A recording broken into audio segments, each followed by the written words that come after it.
Hello friends, कैसे हो आप लोग। आशा करता हूँ आप लोग बहुत बढ़िया होंगे। तो फ्रेंड्स, आज की इस वीडियो में हम देखने वाले हैं जैव विविधता के हॉटस्पॉट और साथ ही देखेंगे जैव विविधता की कमी या हानि के क्या कारण हैं। तो फ्रेंड्स, इसके पहले वीडियो में हमने देखा था वन्य जीवन का इतिहास और उसका महत्व। तो अगर आपने वह वीडियो नहीं देखा है तो आप लोग मेरे यूट्यूब चैनल की प्ले लिस्ट में जाकर देख सकते हैं। तो चलिए फ्रेंड्स, वीडियो को स्टार्ट करते हैं। तो देखिए, जैव विविधता के हॉटस्पॉट विश्व के ऐसे स्थल जहां किसी प्राणी अथवा वनस्पति की अधिकता हो या निरंतर घट रही दुर्लभ प्रजातियां हो। जैव विविधता के क्या हॉटस्पॉट या बायोडाइवर्सिटी कहलाते हैं। और देखिए, दूसरे शब्दों में क्या हो सकती है इसकी परिभाषा। तो देखिए, विश्व के ऐसे स्थल जहां बिना मानवीय हस्तक्षेप के पौधे एवं जीव जंतु फलते फूलते हैं, जहां पर अत्यधिक मात्रा में वनस्पति व जीव जंतुओं की प्रजाति में विविधता पाई जाती है, ऐसे स्थल जैव विविधता के तप्त स्थल यानी कि हॉटस्पॉट या उष्ण बिंदु कहलाते हैं। तो देखिए, फिर इसके बाद है विश्व के उष्णकटिबंधीय क्षेत्र में जैव विविधता से संपन्न है, जहां जैव विविधता के प्रजातियों का विलुप्तीकरण तथा आवास विनाशीकरण की संभावना होती है। जैव विविधता के उष्ण बिंदु हैं। हमारी पृथ्वी पर 12 मेगा जैव विविधता वाले क्षेत्रों की पहचान की गई है, जिसमें से विश्व की जैव विविधता की 60 से 70% जातियां शामिल हैं और इन सेंटर्स को मेगा जीन सेंटर्स कहते हैं और भारत इन देशों में से एक है। तो देखिए, Mexico, Colombia, Brazil, Peru, Ecuador, Zaire, Madagascar, Indonesia, Malaysia, Bharat, चीन, ऑस्ट्रेलिया शामिल हैं। तो यह 12 देश हैं फ्रेंड्स, इसके अंतर्गत शामिल हैं। देखिए, फिर इसके बाद है भारतवर्ष के जैव विविधता के तत्व स्थल hotspots of biodiversity in India. तो भारत में 2 तत्व स्थल हैं, यानी कि भारत में 2 हॉटस्पॉट्स पाए जाते हैं। तो कौन सा? पूर्वी हिमालय और फ्रेंड्स पश्चिमी घाट।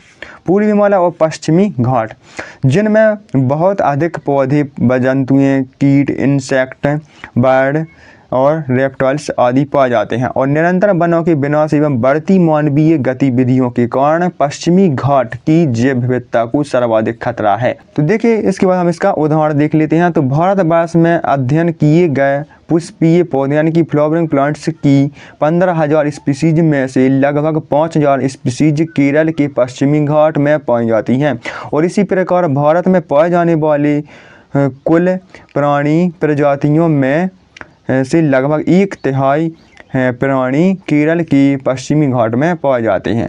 अब देखिए, अब इसके बाद हम देख लेते हैं जैव विविधता की कमी या हानि के क्या कारण समझाइए, या इसी को ऐसा करके पूछा जा सकता है कि वन्य जीवन की विलुप्ति के कारण बताइए। तो आप लोग ये क्वेश्चन आया तब भी आप यही लिखेंगे और ये आए तब भी आप यही लिखेंगे। तो देखिए, जैव विविधता में विगत वर्षों से लगातार कमी आती जा रही है और जैव विविधता में कमी के प्रमुख कारण मानव का प्रकृति में बढ़ता हस्तक्षेप ही है और जैव विविधता में कमी निम्न कारकों से होती है। तो कौन कौन से 2 कारक हैं? प्राकृतिक कारक एवं मानव निर्मित कारक।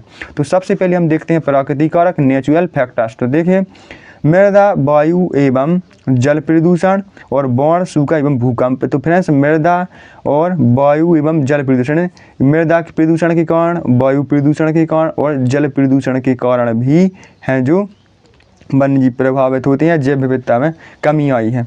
और बाढ़, सूखा और भूकंप, बाढ़ के कारण, सूखा के कारण और भूकंप के कारण भी है जो जैव विविधता में कमी आई है या वन्य जीवन को हानि हुई है। अब देखिए, हम आगे देखते हैं और देखिए कौन हो सकते हैं प्रकृति कारण। अत्यंत कम आबादी का होना, क्रांतिक जनसंख्या का कम होना, विदेशी एवं एक्जोटिक प्रजातियों का आगमन और परागण करने वाली परागकों की संख्या में कमी और संक्रमण रोग। विभिन्न प्रकार के रोगों से भी फ्रेंड्स संक्रमण वाले रोग होते हैं, इन्फेक्शंस, इनसे भी वन्य जीव नष्ट हुए हैं और जैव विविधता प्रभावित हुई है। और देखिए, फिर इसके बाद है अब हम देखते हैं मानव निर्मित कारक यानी कि मैन मेड फैक्टर्स। तो देखिए फ्रेंड्स, सबसे पहला इसमें आवासों का नष्ट होना, फर्स्ट हेडिंग। तो देखिए, मनुष्य अपने स्वार्थ की पूर्ति जैसे कि आवास एवं घास के मैदान बनाने, कृषि खनन उद्योग की स्थापना, राजमार्गों एवं सड़कों के निर्माण, विस्तार और बांध आदि बनाने के लिए वनों या पेड़ पौधों एवं जंतुओं के प्राकृतिक आवासों को नष्ट कर रहा है, जिसके कारण वहाँ पर उपस्थित जीव जंतु दूसरे स्थानों पर चले जाते हैं और अथवा बेशिकार हो जाते हैं अथवा उनके लिए भोजन की कमी हो जाती है तथा वे रोगों का शिकार हो जाते हैं, जिसके कारण उस स्थान की जैव विविधता समाप्त हो जाती है। और उदाहरण है, हमारे देश में अकेले पश्चिमी घाट में तितलियों की लगभग 370 प्रजातियां उपलब्ध हैं, जिसमें से लगभग 70 प्रजातियां आज विभिन्न कारणों से विलुप्ति की कगार पर पहुंच चुकी हैं। अब देखिए फिर इसके बाद है शिकार के कारण भी हैं जो वन्य जीव नष्ट हुए हैं और जैव विविधता में कमी आई है। तो देखिए, मनुष्य प्राचीन काल से ही अपने भोजन एवं अन्य आवश्यकताओं की पूर्ति हेतु जंतुओं का शिकार करता आया है। जंतुओं में खाल, टास्क, फर, मांस, औषधियाँ, इत्र, सौंदर्य प्रसाधन सामग्री एवं शोभाकारी सजावटी सामग्री के लिए उनका शिकार किया गया है तथा इनका व्यावसायिक उपयोग किया जाता है, जिनके कारण जंतु विविधता में कमी आती जा रही है। और अतिदोहन, तो देखिए इसको देख लेते हैं। प्रकृति में उपस्थित पेड़ पौधों एवं जंतुओं का विभिन्न प्रकार से उपयोग किया जाता है। आर्थिक रूप से उपयोगी प्रजातियों के साथ साथ प्रयोगशाला में विभिन्न प्रकार के पेड़ पौधों एवं जीव जंतुओं का उपयोग बृहद स्तर पर होने के कारण उनकी संख्या लगातार कम होती जा रही है और वे विलुप्ति की कगार पर पहुंच चुके हैं। उदाहरण के लिए घटपर्णी, नीटम, साइलोटम पौधे एवं मेढक में राना टिग्रीना एवं जंतु भील मछली का उपयोग औषधि बनाने के लिए मांस प्राप्त करने में लगातार होने के कारण आज इनकी संख्या में कमी होती जा रही है। और इसी प्रकार पोडोफाइलम, एकोनीटम, डायस्कोरिया, राउफोलिया, कैप्टस जैसे पौधों का औषधीय उपयोग होने के कारण इनकी संख्या में भी लगातार कमी होती जा रही है और इस प्रकार अति दोहन का शिकार हो चुके हैं। और देखिए फिर इसके बाद है आगे, अजय भागरों व अनुसंधान हेतु संग्रहण, कलेक्शन फॉर जू एंड रिसर्चेस। आज संपूर्ण विश्व में जंगली पौधा एवं जंतु प्रजातियों को अध्ययन, अनुसंधान कार्य एवं औषधि प्राप्त करने के लिए जैविक प्रयोगशाला में संग्रहित किया जा रहा है तथा मनोरंजन हेतु उन्हें अजय बागरों में कैद किया जा रहा है और बंदर, चिंपांजी जैसे कि प्राइमेट्स का अनुसंधानशाला में उनकी आंतरिक संरचना एवं अन्य प्रकार के अध्ययनों में किया जाता है, जिसके कारण इनकी संख्या में लगातार कमी आती जा रही है। और देखिए फिर इसके बाद 5वां, विदेशज प्रजाति का परिचय। आज हम विभिन्न प्रकार की विदेशी पौधा एवं जंतु प्रजातियों का आयात कर अपने स्वाद की पूर्ति करते हैं और इन विदेशी पौधा प्रजातियों के आगमन या परिचय के कारण देसी प्रजातियों के समक्ष भोजन एवं आवास जैसी समस्याएं उत्पन्न हो जाती हैं। और कीटनाशकों का उपयोग, तो देखिए कीटनाशी एवं खरपतनाशी रसायनों के उपयोग ने भी जैव विविधता को प्रभावित करना प्रारंभ कर दिया है। इसके लगातार उपयोग के कारण बहुत सी पौधा एवं जंतु प्रजातियां समाप्त होती जा रही हैं। और देखिए अगली हेडिंग है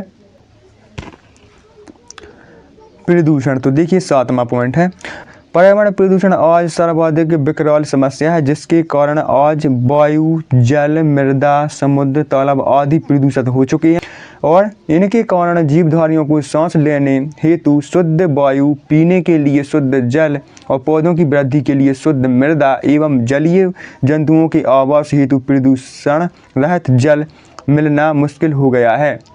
अंततः वे विभिन्न प्रकार की बीमारियों का शिकार होते जा रहे हैं और परिणाम स्वरूप इनकी मृत्यु हो जाती है और इस प्रकार प्रदूषण के कारण भी जैव विविधता में लगातार कमी होती जा रही है। और 8वां पॉइंट है इनकी विलुप्ति का। तो देखिए पारिस्थितिक स्थानांतरण, जब किसी स्थान पर कोई नई प्रजाति का समावेश किया जाता है तो वह प्रजाति उस स्थान के अधिकांश भाग को घेर लेता है और जिसके कारण पूर्व की प्रजातियां स्थानाभाव के कारण विलुप्त होने लगती हैं। और अन्य कारण क्या हो सकते हैं, जीवों की प्रजनन क्षमता में कमी होना, खाद्य श्रृंखला में जीवधारी की स्थिति और वितरण सीमा और विशिष्टीकरण की सीमा और सामाजिक एवं आर्थिक कारण, यह है जो अन्य कारण हो सकते हैं। तो फ्रेंड्स, अगर आपको यह वीडियो अच्छा लगे इसको लाइक करिए और चैनल को सब्सक्राइब करिए और मुझे बताइए कि आप किस टॉपिक पर वीडियो चाहते हैं कमेंट में।